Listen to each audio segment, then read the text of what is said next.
Attention, vous écoutez un programme audioactif. Oh, touch, yeah. Jack Miller nudging him wide as well. On the start. Oh, contact! Miller and Mir, side to side. They bash into each other. The checkered flag is out. It's Zarco versus Martin for second, but the race winner tonight, no questions about it. A stunner from Fabio Quartararo to win, and the battle for second is close, but it goes to Zarco. Bonjour à tous et bienvenue dans ce numéro 148 de C'est qui en pôle. Cette semaine, on se retrouve sur le circuit de Bud, je sais pas comment on dit, pour le Grand Prix d'Inde. Un nouveau circuit, vous l'aurez compris. Et pour m'accompagner cette semaine, j'ai le plaisir de retrouver Stéphane. Comment tu vas, Stéphane ? Bah très bien. Et toi, ça va ? Ça va. Un peu malade, mais c'est pas grave. On a encore 6 courses un peu matinales à faire, donc va falloir tenir. Faut faire des grogs. Exactement. On va passer rapidement aux news. Il s'est passé pas mal de choses côté Moto3. On a eu toutes les annonces du plateau qui ont été faites entre dimanche et lundi. C'est assez fou tout ce qui s'est passé. La première info, c'est que Artigas et Ricardo Rossi seront chez Prustel l'année prochaine. Côté Léopard, on a Adrian Fernandez qui fait son grand retour, malgré qu'il n'ait pas de moto cette année en Moto3. On a Angel Picarius chez Léopard, Olgado et Jacob Roulstone qui du coup pour Olgado reste et le petit nouveau va signer chez KTM. On sait pas vraiment où va Farioli à la rentrée, et on va avoir Xabi Zurutuza, encore des prénoms qui vont nous faire plaisir à prononcer cette histoire, qui va rejoindre Rueda chez Ajo. Et ensuite, on a Joel Esteban qui est actuellement en Junior GP, qui va devenir le coéquipier de David Alonso chez Aspar. Et attention, je risque encore d'écorcher son prénom, Noah Detwiller, un truc comme ça, qui signe au CIP pour 2024 à la place de qui, on sait pas, mais ce serait pas étonnant vu ses résultats qu'il signe à la place de Felon. Oui, alors là, ce serait pas étonnant. C'est ça. Donc voilà, un peu les nouvelles du plateau. Donc le plateau Moto3 commence un peu à se mettre en place, et je pense que d'ici le Japon, on aura un peu la même chose pour le Moto2 avec un peu plus de précision. Côté Moto2, MotoGP, il n'y a pas grand chose à dire. Je pense que c'est pas très utile qu'on parle de la rumeur Marquez-Grésini. On fait que d'en parler, et pour l'instant, il y a quand même eu des on-dit dans le paddock ce week-end, mais rien de sérieux. Donc on reviendra dessus. Je pense qu'après le Japon, on aura plus d'infos.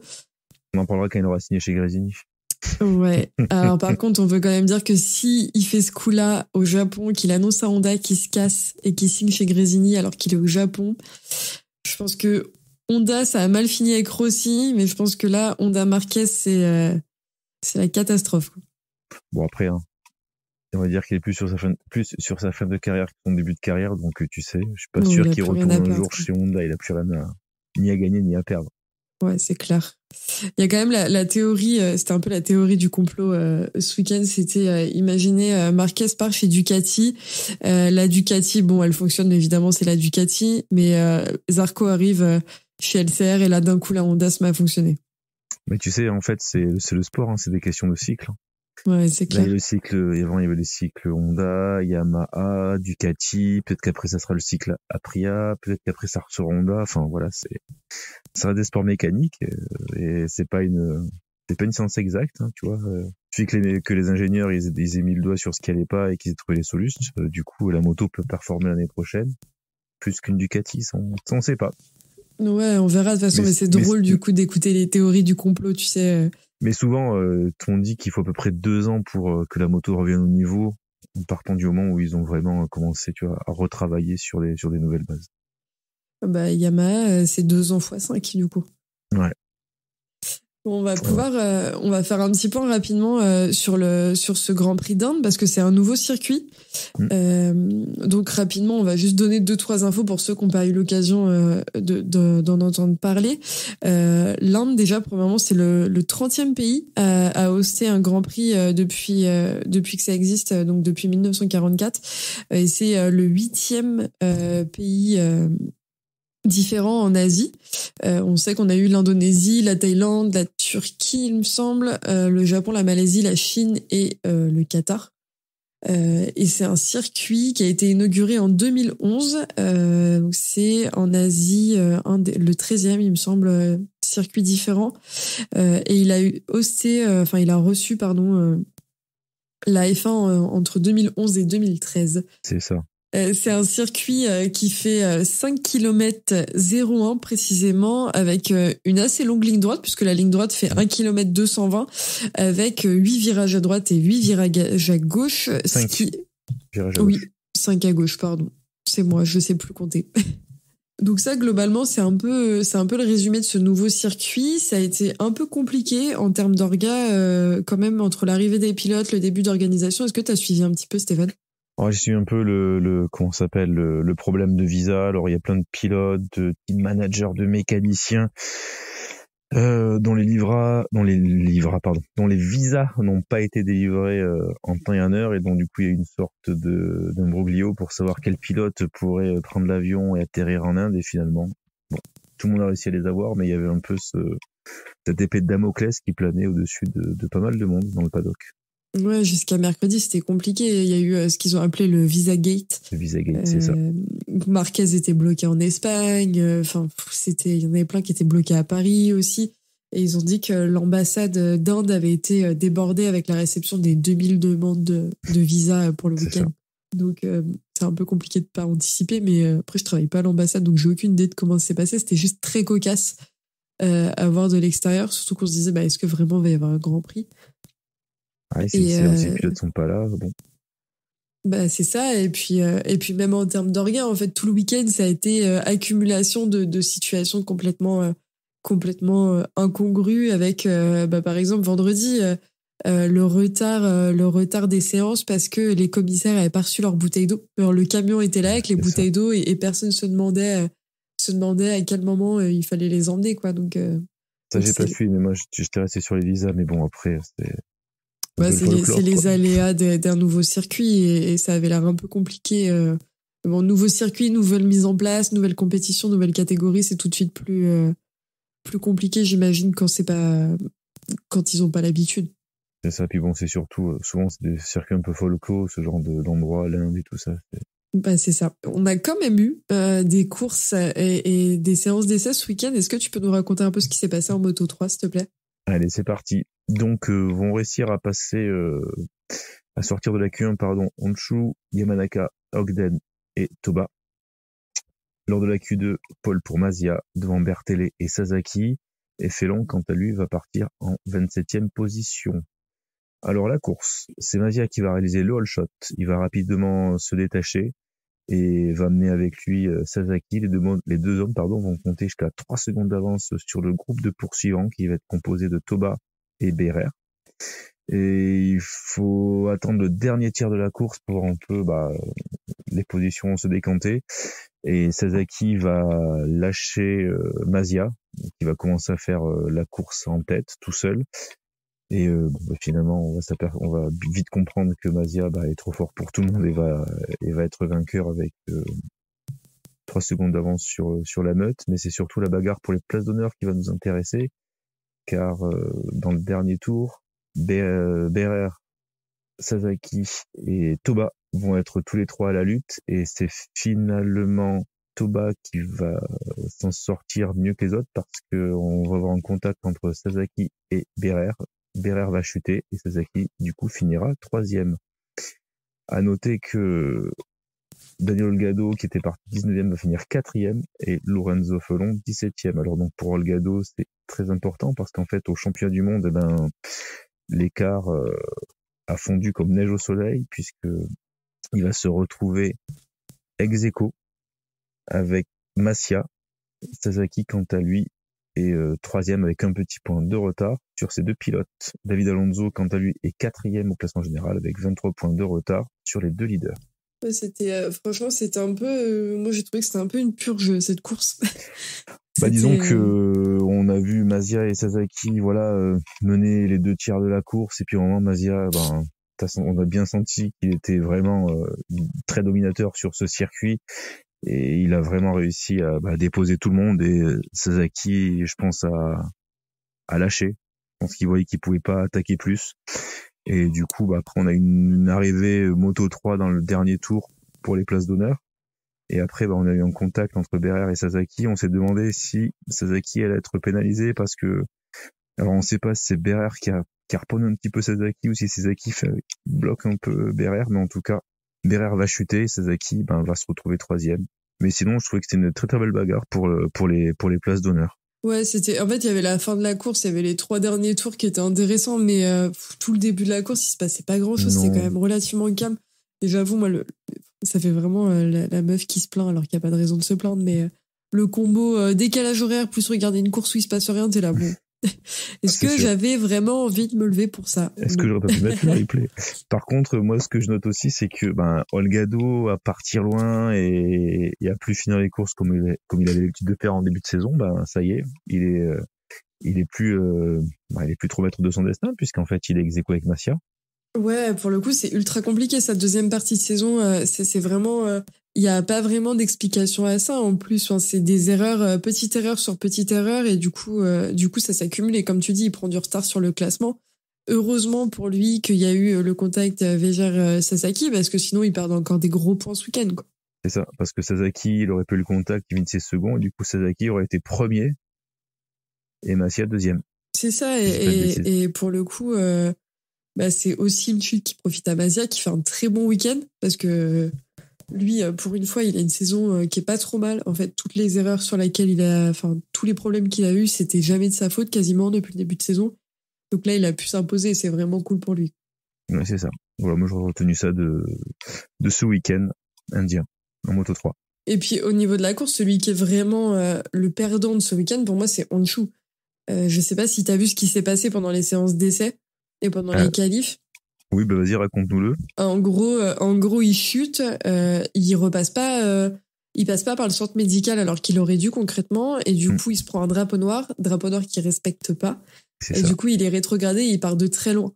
Donc, il a essayé pendant toute la course de remonter au maximum, mais en fait, il fait pas le week-end qu'il aurait pu faire avec son niveau, et ça, il peut s'en mordre les doigts qu'à lui, parce que pas respecter un drapeau noir, oui, Max Biaggi l'a déjà fait, mais il y en a pas tant que ça qui le font, et c'est complètement inconscient en plus de ça. Non, mais en plus, ce qu'il faut comprendre, c'est que passer par la clinique mobile, c'est pour eux, quoi. C'est pour leur intégrité physique. Donc voilà, t'as un check-up, le médecin te regarde, ok, c'est bon, t'es fit, tu peux faire la course. Donc je comprends pas cet état d'esprit de vouloir faire le dur, c'est-à-dire que non, je suis tombé, j'ai mal, mais c'est pas grave, je peux quand même rouler. Non, vraiment, tu passes par la case docteur, et puis on va t'ausculter, on va être sûr qu'il y a rien, et après le lendemain tu pourras remonter sur ta moto.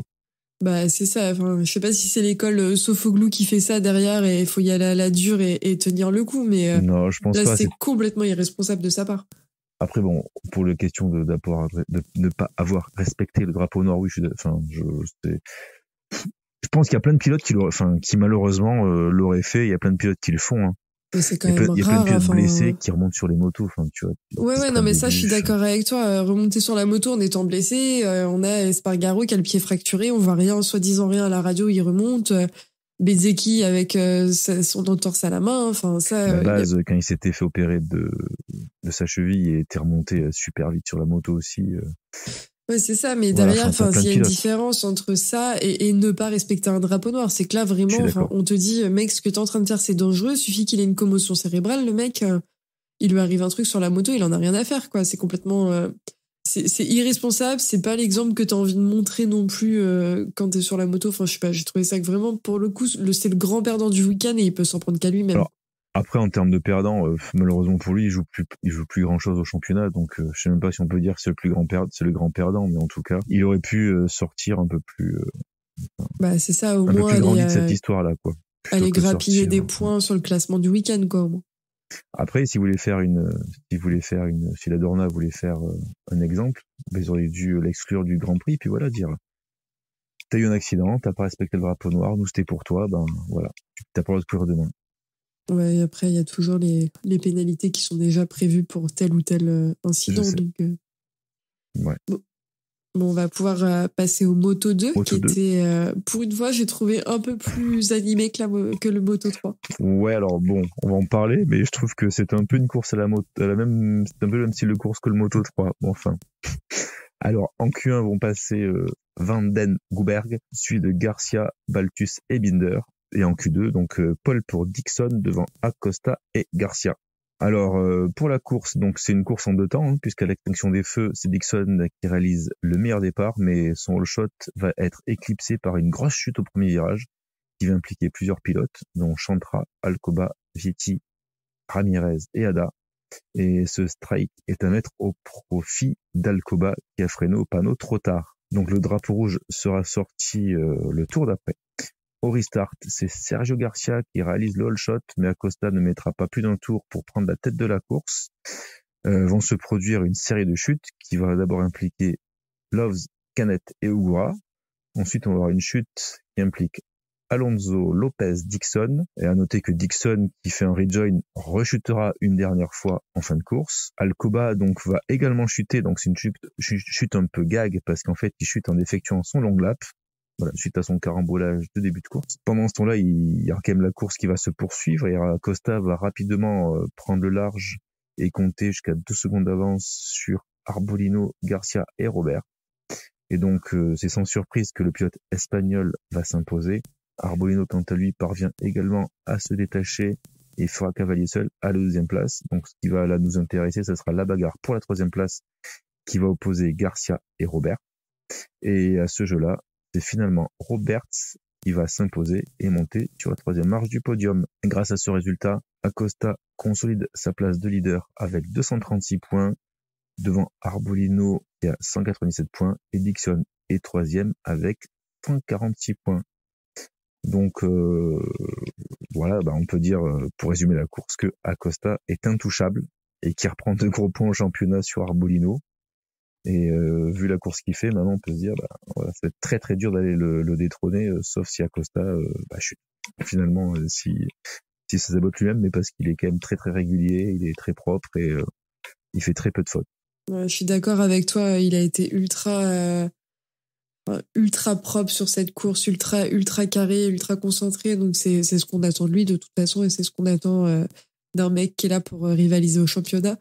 À côté, c'était cool aussi de revoir Arbolino revenir sur le podium et de revenir un peu à la bagarre. Bon, pour le coup, la bagarre, il n'y en a pas vraiment eu entre eux, puisqu'ils étaient quand même à distance, mais ils étaient en mesure d'aller chercher des points, donc ça, c'est cool.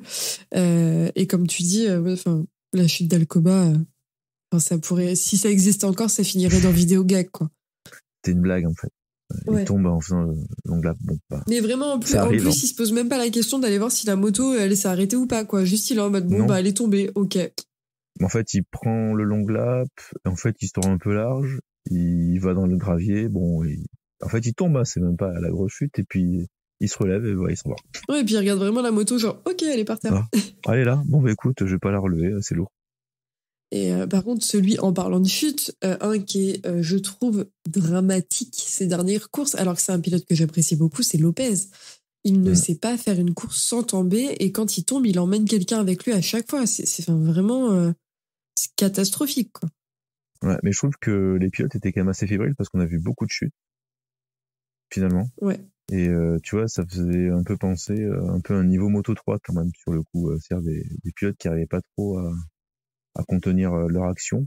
Et c'est bête parce que du coup, quand t'es en Moto 2, t'es censé être un peu plus mature et tu prétends à des places en Moto GP. Et je pense que les team managers de Moto GP attendent autre chose que ce genre d'incident en Moto 2. En Moto 3, tu peux dire, les petits jeunes, voilà, ils ont les dents longues, ils veulent prouver à tout le monde qu'ils sont capables d'eux. Mais là, quand t'es en Moto 2, c'est que t'as quand même fait des choses un peu derrière, quoi. Donc, c'est peut-être pas le spectacle qu'on attend de cette discipline. Ouais, je suis d'accord avec toi. Après, en plus, c'est pas pour leur trouver des excuses, mais nouveau circuit compliqué, j'ai l'impression, pour les pilotes, conditions ultra compliquées. On l'a vu aussi avec les pilotes MotoGP, ils étaient quand même à la limite dû à la chaleur, l'humidité, etc. Donc je pense que même pour des petites catégories, ça aide pas non plus. T'as besoin de trouver des repères qu'ils avaient peut-être pas aussi sous cadre et qui n'ont pas aidé à avoir des courses sérieuses pour eux, quoi. C'est là où tu vois qu'il y en a certains, voilà, qui sont au-dessus du lot. Un mec comme Acosta, il a eu les mêmes conditions que les autres, hein. Mais il est propre, tu vois. Arbolino, c'est pareil, il avait les mêmes conditions de piste, de température, et voilà, les mecs, ils savent rouler, quoi. Ils savent se bagarrer, même pour la 3e place, tu vois, c'était une belle bagarre, c'était faire, tu vois, ça s'est bien terminé. Tu vois, donc, ils avaient les mêmes conditions de piste que les autres, donc au moins aussi, aux autres de se dire que faut il faut un peu maîtriser ses dépassements et maîtriser ses freinages. Oui, c'est sûr. Pour le coup, t'as raison. Et en parlant de maîtriser ses freinages, il s'en est passé des choses à ce sujet en MotoGP. Bah oui, tu peux nous en parler du coup. La première chose importante avant de parler des qualifs, c'est Alex Marquez qui s'en est mangé une bonne en début de week-end et qui s'est cassé 2 côtes. Donc c'était aller direct pour lui en Espagne, puisque du coup il a dû partir pour aller voir le médecin et tout ce qui va bien quand t'as ce genre de soucis. Il a été déclaré unfit pour le week-end. Et pour le week-end prochain aussi. Aussi. Mais ils ont de la chance dans leur malheur, entre guillemets, c'est qu'ils n'ont pas besoin de le remplacer tout de suite, puisqu'ils ont le délai de 10 jours avant de devoir remplacer un pilote. Donc ça, c'est cool parce que les frais, j'imagine que les frais pour faire venir un pilote d'Europe quand tu dois aller au Japon, après, c'est dommage parce qu'ils perdent des gros points, quoi. Peut-être Marc Marquez peut prendre la place de son frère le week-end prochain chez Gazini pour tester la moto. Attends, la Honda a bien fonctionné ce week-end, hein. Ouais, je suis d'accord. Bon, et puis avant les qualifs, il y a eu aussi, on s'est retrouvé dans des conditions un peu compliquées samedi matin avec de la pluie. Il a fallu faire sécher la grille de départ de la sprint au souffleur parce que la ligne droite n'avait pas évacué assez d'eau, etc. Et du coup, ils ont décidé qu'avant la séance de qualif, ils rajoutaient pour les pilotes MotoGP une séance de 15 minutes d'essai pour qu'ils puissent prendre leur repère sur piste humide. Ce qui en soi n'a pas servi à grand chose puisque le temps que les Moto 2 et Moto 3 roulent, la piste avait commencé à bien sécher, donc la trajectoire était quasi complètement sec. Bon, c'est toujours ça de prix, 15 minutes sur un circuit que tu connais pas. Oui. Et ce qui a permis en qualif, du coup, à Raúl Fernandez et Alex Marquez qui chutent en Q1 de se dégager pour aller en Q2. Donc Alex Marquez n'aura pas vu la couleur de la Q2, mais Raúl Fernandez si. Et en Q2, c'est Marco Bezzecchi qui signe la pole position, suivi de Jorge Martin, Pecco Bagnaia et Luca Marini. Alors, samedi, on se retrouve donc avec une course sprint, comme je le disais, un peu une nouvelle fois cocasse, cette grille de départ, parce que la ligne droite était pleine d'eau et il y a eu du retard. De toute façon, globalement, il y a eu du retard sur absolument toutes les séances ce week-end en termes de départ, sauf... non, même pas, dimanche, il y a eu du retard aussi. Mais sur la sprint, parce qu'il a fallu sécher la ligne de départ au souffleur. Donc on a vu tous les mécaniciens, les commissaires s'affairer sur la piste pour aller sécher la ligne droite. C'était assez drôle à voir. Et donc une fois que la course sprint a pu prendre le départ, c'est Martin qui a pris un excellent départ devant Pecco Bagnaia. Et malgré sa pole position, Bezzecchi prend un départ un peu moins propre et va se retrouver percuté par Marini qui rate son freinage au premier virage. Et Bezzecchi, lui, se retrouve du coup rétrogradé en fin de classement et Marini se blesse assez violemment et gagne un billet d'avion pour rentrer en Italie de suite pour pouvoir aller se faire opérer. Juste derrière tout ça, on a un autre contact entre Paul Espargaro et Stéphane Bradl qui eux aussi se mettent forfait pour la course sprint. Et devant, on va avoir quelqu'un qu'on n'attend pas à ce niveau en ce moment, Marc Marquez, qui va venir prendre l'avantage sur Mir. Et oui, vous avez bien entendu, on parle bien de Joan Mir, qui vient chasser un petit peu Marc Marquez, qui lui prend la 3e place. Évidemment, on n'est pas étonné malheureusement pour lui. Mir part à la faute et connaît une énième course sans résultat. Devant d'ailleurs Jorge Martin qui creuse rapidement l'écart sur Pecco Bagnaia et on observe Fabio Quartararo qui tente de revenir sur Binder. Mais le plus en forme des deux dans cette course, c'est bien Bezzecchi qui va remonter ses adversaires un à un et les déposer. Il va rester tout de même assez loin de Martin qui lui met 2 secondes à Pecco. Mais Bezzecchi aura un rythme similaire à Martin et on imagine que s'il avait pu prendre le départ correctement, aurait été à la bagarre tout le long de la course. C'est au final Martin qui passe le drapeau à damier devant Pecco Bagnaia, Marquez, Binder, Bezzecchi, Quartararo, Miller, Viñales, Fernandez et DJ Antonio. Côté chute, on a eu également la chute d'Alex Espargaro qui fait pas une course sprint très sympa pour lui et Johan Zarco qui a également été faire un passage par le bac à gravier. Qu'est-ce que tu en as pensé de cette course sprint, Stéphane ? Eh ben, moi, je peux dire belle victoire de Martin qui finalement profite de l'accrochage de Bezzecchi. Pourquoi ? Parce que Bezzecchi était quand même très fort depuis tout le début du week-end. Et sans cet accrochage, bon, on aurait pu penser que Bezzecchi aurait pu remporter cette course sprint. Beau regain de forme des Honda malgré le fait que Mir ait chuté. Mais bon, voilà, en tout cas, sur cette course-là, les deux Honda étaient joué le top 5. Donc, c'est pas mal. Alors, est-ce que c'est un coup d'épée dans l'eau qui est dû, je sais pas, aux particularités de ce circuit qui correspondent un peu à la Honda, ou est-ce qu'Honda, commence un peu à sortir la tête de l'eau? À voir. de la course du dimanche et à voir au Japon. Ouais, puis on a eu deux japonaises dans le top 5, ce qui n'était pas arrivé depuis longtemps. C'est ça. Bon, et puis côté aussi début de course, Marini a quand même fait clairement une erreur de freinage. Il fait une erreur. Ce qui aurait pu coûter très très cher à Bezzecchi aussi, parce que ça lui a déjà coûté des points, mais ça aurait pu être très violent comme chute pour eux quand tu vois la course de Marini et que tu vois le freinage. C'était assez compliqué. En fait, c'est le même. C'était la même action qu'en Moto 2 finalement. Marini qui freine trop tard. Alors l'avantage c'est que lui il tombe il n'emporte pas avec lui Bezzecchi, il le sort, mais Bezzecchi ne tombe pas. Et après bah oui, on voit que Bezzecchi était fort puisqu'il était quasiment dernier et réussi à marquer des gros points. Donc c'est qu'il en avait il était dans le rythme de Martin de toute façon quand tu regardes les chronos. Donc dommage que ce soit entre coéquipiers, dommage que ce soit sur lui. Bon, c'est la course, tant pis. Et Marini se blesse tout seul. Ouais, ça c'est vraiment dommage. Ouais, fracture de la clavicule. Et Mir, pareil, Mir se brûle sur le pot de la moto en posant la main dessus en voulant la relever pendant sa chute. Ouais, c'est ça. Côté dimanche, il s'est passé pas mal de choses aussi parce que oui, en effet, on a eu des blessures. On a eu des blessures le samedi, heureusement moins le dimanche. Mais c'était une course avec quand même pas mal de rebondissements et qui a permis à Bezzecchi, je vous spoil, mais de se rattraper de son samedi un peu compliqué, puisque à l'extinction des feux, à nouveau, c'est Martin qui effectue un bon départ devant les deux Italiens, Pecco Bagnaia et Marco Bezzecchi, mais au premier virage, il va commettre une petite erreur et va voir ses deux adversaires s'éloigner, pendant que ceux qu'on n'attend pas, encore une fois, Marquez et Quartararo se rapprochent. Bezzecchi, lui, va prendre la tête de la course et on le reverra pas avant le drapeau à damier. Il a fait sa course tout seul, il s'est fait plaisir. Martin, lui, revient sur Pecco et prend l'avantage pendant que Marquez revient sur eux, mais l'Espagnol commet une erreur et chute. Malheureusement pour lui, Fabio, en tout cas, en profite pour prendre la 4e place. Il y en a à qui les chutes, ça apporte des points. À la bagarre avec Martin, on a Pecco qui chute également et commet une erreur importante au championnat, mais une erreur qui, à nouveau, profite à Fabio puisqu'il se donne une place sur le podium. C'est un Grand Prix un peu calme, mais avec quelques rebondissements parce que à la fin de la course, c'est Martin qui se retrouve avec la combi qui s'ouvre. Une situation qu'on avait pu voir avec Fabio Quartararo il y a quelques courses dans une saison précédente, et sur laquelle il va mettre 3 virages seulement à la fermer et éviter de se prendre un drapeau noir. Mais il va se manquer dans le dernier tour, il va laisser l'occasion pendant quelques secondes à Fabio d'espérer une seconde place, mais Martin a réussi à récupérer cette place malgré l'offensive de Fabio, et c'est donc Bezzecchi qui va passer le drapeau à damier, suivi de Martin et Quartararo. Derrière, on aura vu Binder qui profite d'une erreur de Joan Mir pour prendre la 4e place, et Marc Marquez, lui qui était tombé, a réussi à repartir et se classe 9e.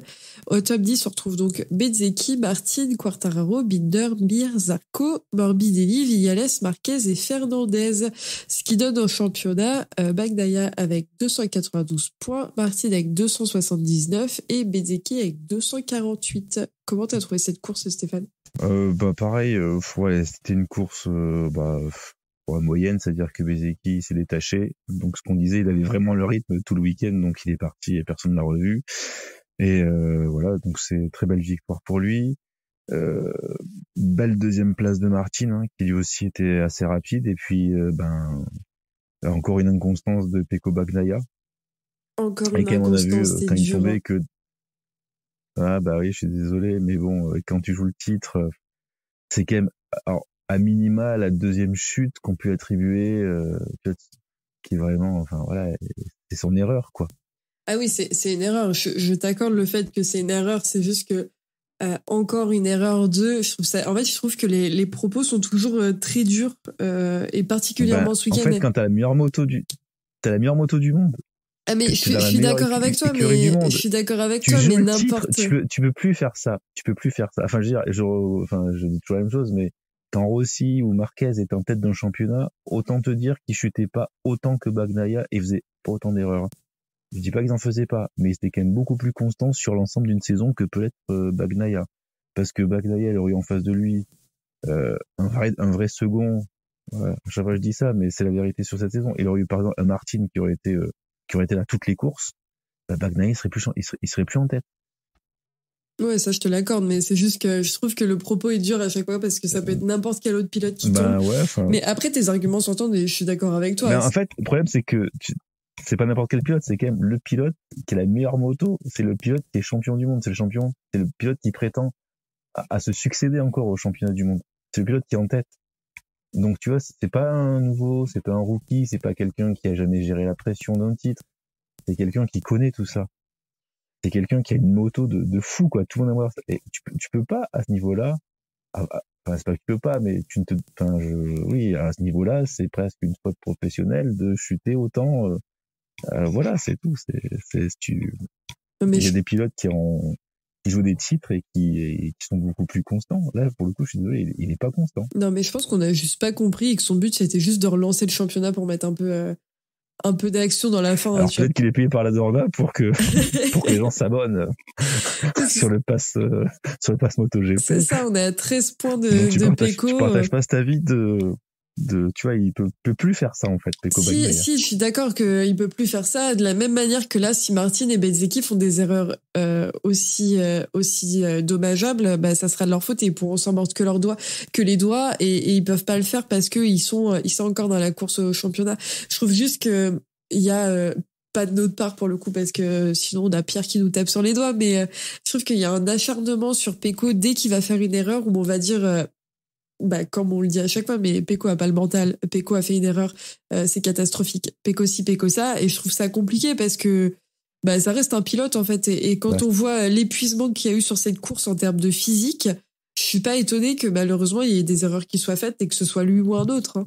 Hein. En fait, comme je disais pour la Moto 2, la condition de piste, elle est pour tout le monde pareil. Les 80 degrés 80% d'humidité, c'est pour tout le monde pareil. En fait, c'est tout pour tout le monde pareil. Là, il n'y a pas de, t'es sportif de haut niveau, c'est-à-dire que normalement, ça sert à une préparation qui fait que tu peux rouler une demi-heure, 35 minutes, tu vois, sur une moto et quand il fait chaud. C'est quand même des athlètes, les mecs. Ouais, on peut en parler avec Martin si tu veux. On peut pas remettre ça en disant, il est fatigué. Martin, pour le coup, c'est aussi un peu sa faute parce qu'il avait qu'à mettre de l'eau dans son camelback. Ouais, c'est pas le seul après. Parce qu'en fait, oui, on n'a pas dit que Martin, en fait, une fois qu'il a passé la ligne d'arrivée, dans le parc fermé, il est tombé d'épuisement et de déshydratation parce qu'en fait, il n'avait pas pris de l'eau pour la course. Alors, je suis désolé, c'est sa faute et pour le coup, on aurait peut-être pu lui mettre une pénalité parce que il suffit qu'il tourne de l'œil sur sa moto, c'est peut-être grave. Je trouve ça dur parce qu'ils ont le choix de partir ou non et il n'y a pas de point dans le règlement qui oblige à partir avec un camelback. Fabio l'a pas fait par exemple. Ouais. Non, mais il a pas fini aussi mal que Martin par contre. Non, parce que comme tu le dis, on l'a vu arriver à son box, il s'est même pas rendu au parc fermé, il s'est rendu à son box où il s'est arrêté en faisant signe qu'il fallait qu'il boive et il s'est effondré par terre. Arrivé au parc fermé, il a fait un malaise. Il expliquait que le moment où il laisse la porte ouverte à Fabio, c'est parce qu'il voit plus. Donc c'est quand même très compliqué. Tu rajoutes à ça, du coup ça n'a rien à voir avec le camelback, mais la combi qui s'ouvre, ça fait beaucoup dans une course pour une seule et même personne.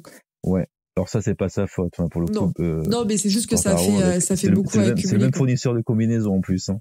Il y a peut-être un truc à faire. Mais tu vois, quand on voit ça, peut-être qu'il y a aussi une petite jurisprudence à mettre en place pour dire que tous les pilotes doivent avoir à boire mais alors, dans leur sac à dos, surtout quand il fait très chaud. Quoi. J'ai un doute, mais il me semble qu'il y a une histoire aussi que le camelback peut gêner l'airbag ou un truc comme ça. Je me souviens plus, mais il y avait une course où ils en parlaient. Ah ouais. Et que c'était soit tu prends le camelback, soit il y a un autre truc. Enfin, j'ai un doute sur l'airbag parce que ça me paraît très lunaire que le camelback bloque l'airbag. T'imagines, t'as un accident. Non, tu t'es pété le dos parce que t'avais ton camelback, ça n'aurait pas de sens. Mais il me semble qu'il y avait un truc. Il y avait un truc qui jouait sur le fait que t'avais ton camelback ou pas. Et en plus de ça leur rajoute du poids. Enfin, c'est rajoute du poids, c'est vrai. À 1 kilo près, ça peut faire beaucoup. Mais bon, est-ce que t'es à 2 kilos près? Ouais, regarde un Dani Pedrosa avec son poids, ça jouait les kilos. Donc, ouais, je sais. Mais bon, c'est pareil, dans ces cas-là, ils ont qu'à augmenter les poids de 2 kilos pour que les mecs aient 2 kilos d'eau dans leur camelback. Ouais, pour que ce soit équitable pour tout le monde, quoi. Bon, pour que ce soit équitable pour tout le monde. En tout cas, moi, j'ai trouvé ça vraiment hallucinant. Je pense que c'est la première fois que je vois un pilote dans cet état après une course. Et bien qu'on puisse dire ce qu'on a entendu après les courses, il n'a pas la condition physique. Je pense que le mec a une des meilleures conditions physiques que nous n'aurons jamais au sein de la communauté moto. Mais c'est que c'était vraiment un week-end qui semblait extrêmement épuisant pour eux. Et c'est Zarco qui en parlait. C'est chaud. Mais Zarco le disait très bien qu'à la différence de Mandalika, etc., c'est que là-bas, t'as l'air de la mer qui rafraîchit et que là, c'était pas le cas. Et que ça compliquait encore plus les choses aussi, quoi. Et pour finir sur Martin, du coup, et son coup de chaud, maintenant que Martin est prétendant au titre, puisque il a que 13 points de retard sur Bagnaia. Maintenant, comment il va gérer ça? Ouais, bah, ça va être ce qu'il faut voir dans les courses après. Quand tu regardes les résultats, Martin, c'est le plus régulier depuis le début de la saison. Tu prends Pecco, Bezzecchi, Martin, le plus régulier des trois, c'est Martin. Martin, là, du coup, il devient à égalité avec Pecco, il a 4 victoires en sprint. Donc, il fait des bons résultats. Il est à 13 points. 13 points, c'est rien. Il suffit d'une erreur en course sprint et... 13 points, c'est rien. C'est-à-dire que tu finis sprint et main race premier, Bagnaia deuxième. Et donc, tu es passé devant sur un Mais c'est ça. De course. Et dans un monde parallèle, t'as Pecco et Martin qui chutent en course du dimanche, qui fait une erreur en sprint et Bezzecchi, il revient à rien du tout aussi. Donc, pour moi, c'est les trois qui sont vraiment en compétition possible. J'ai lu beaucoup de commentaires qui disaient non, Bezzecchi, il est trop loin. Il reste quand même, 7 courses. 7 courses plus les sprints, ça fait 14. Il y a encore beaucoup de points à distribuer. 44 points, c'est rien du tout. Et mathématiquement, Zarco peut être champion du monde. Mais on s'arrêtera sur Martin et Bezzecchi quand même. Oui, alors moi, si Bezzecchi est champion du monde, vous allez me voir sur les Champs-Élysées avec ma pancarte et j'irai faire une propagande pro Bezzecchi toute l'année. Donc je vous le souhaite pas. Moi, je lui souhaite d'être champion, mais je pense que pour vous, je vous le souhaite pas. Bon, et par contre, sur les Champs-Élysées. Blague à part, on peut quand même noter que les 4 japonaises sont dans les points et que Mir a terminé sa 2e course de la saison. Sur 13, c'est pas mal quand même. Et comme je disais en sprint race, du coup, coup d'épée dans l'eau ou pas? Ouais. Est-ce le circuit ou est-ce que c'est la moto qui a progressé? Donc, voir au Japon. Bah, je pense que nouveau circuit. Oui. Nouveau circuit, nouveau tracé, vitesse de passage qui sont favorables aux japonaises. Je pense que ça a joué aussi quand même. Ça a joué pour eux aussi ce week-end le nouveau tracé. Ouais, je pense. Mais bon, tu vois que la moto est encore, je pense, un peu difficile à piloter puisque Mir tombe quand même sur la course du samedi et Marquez tombe quand même sur la course du dimanche, donc. Ouais. Voilà, il y a encore un petit peu, mais est-ce que on verra sur le débrief du Japon en fait, les Honda où est-ce qu'elles sont. Ouais, bah j'espère pour elles qu'elles seront bien parce que franchement voir Marquez sur le podium ça fait toujours plaisir. Ouais, c'est toujours plaisir. Après c'est ce que je disais, voir Marquez avec on est à la 13e course avec 37 points, jamais j'aurais pensé vivre cette situation. Ouais. Cette situation ça aurait été Marquez 37 points dès le premier Grand Prix c'est ça. Le Grand Prix. C'est ça, là, il a cumulé suffisamment de points avec une victoire et une sprint, quoi. Il a 12 courses de retard. Incroyable. Enfin bon. Et puis, en parlant de retard, celui est assez étonnant par rapport à la manière dont il a brillé en début de saison, c'est Miller, qui était très très loin ce week-end aussi. Son Miller, oui, il est loin, même quand il part bien.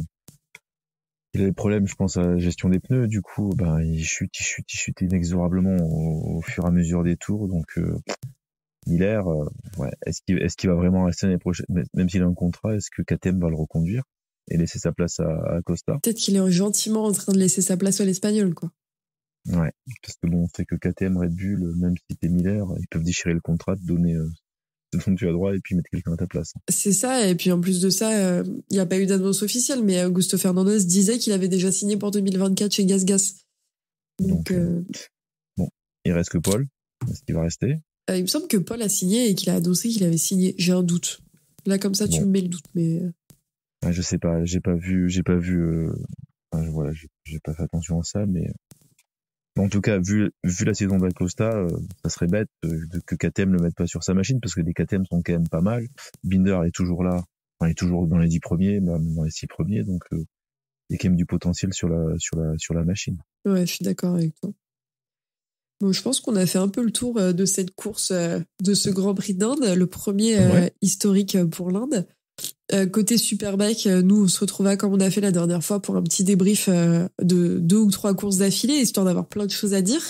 On pourra parler de la victoire de Rinaldi parce que ça c'était plutôt intéressant à voir. Et côté MotoGP, nous on se retrouve déjà ce week-end, donc le 29 septembre pour le GP du Japon. Il va falloir être matinal parce que les premières séances sont à 3h du matin, voire certaines à 1h du matin. Donc il va falloir se lever tôt et voire pas dormir en fait, tout simplement. Ou sinon mettre le replay. Aussi, on peut faire ça. Et ben Stéphane, je te dis à très vite. Et pour les auditeurs, nous en attendant, on se retrouve sur tout ce qui est Facebook, Twitter, Discord pour parler MotoGP. À très vite. Ciao Félix, ciao à tous.